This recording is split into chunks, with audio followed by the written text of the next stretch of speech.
Sir, operation തൂഫാനൊക്കെ Ramesh Chennithala തൂഫാൻ കൊടുങ്കാറ്റായി വീശുന്നു എന്നൊക്കെ പറഞ്ഞുകൊണ്ടിരിക്കുമ്പോൾ രമേശ് കൊടുങ്കാറ്റാവുന്നു. അതെ, രമേശ് ചെന്നിത്തല തന്നെ കൊടുങ്കാറ്റാവുന്നു, ഓപ്പറേഷൻ തൂഫാൻ കൊടുങ്കാറ്റാവുന്നു.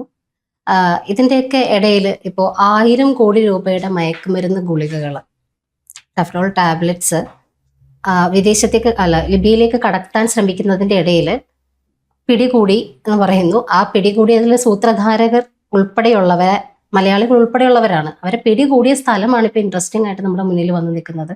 ഇവിടെ നമ്മുടെ കേരളത്തിൽ കൊച്ചിയിൽ നിന്നും പിടികൂടി എന്ന് പറയുന്നു.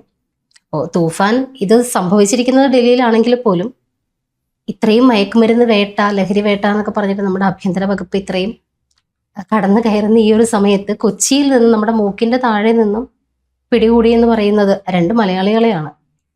ഇതിനെ എങ്ങനെയാണ് സർ നോക്കി കാണുന്നത്? ഇവിടെ നമ്മൾ ഭയങ്കര ഹൈപ്പ് കൊടുക്കണം. ഇല്ലാത്ത എല്ലാ നമ്മൾ എന്തെങ്കിലും ചെറിയ കാര്യം ചെയ്താൽ പോലും ഒരു ഉച്ചക്കഞ്ഞി സ്കൂളിൽ വിതരണം ഉദ്ഘാടനം ചെയ്താൽ അത് വലിയ ഹൈപ്പായിട്ട് കാണിക്കുന്ന ഒരു PR വർക്കിൻ്റെ കേന്ദ്രമായിട്ട് കേരളം മാറി. പിണറായി വിജയൻ ചെയ്യുമായിരുന്നു, ഇപ്പോൾ രമേശ് ചെന്നിത്തല ചെയ്യുന്നുണ്ട്, KC വേണുഗോപാൽ ചെയ്യുന്നുണ്ട്, സതീശൻ കുറച്ചൊക്കെ ഉണ്ട്, എന്നാലും അത്രയില്ല.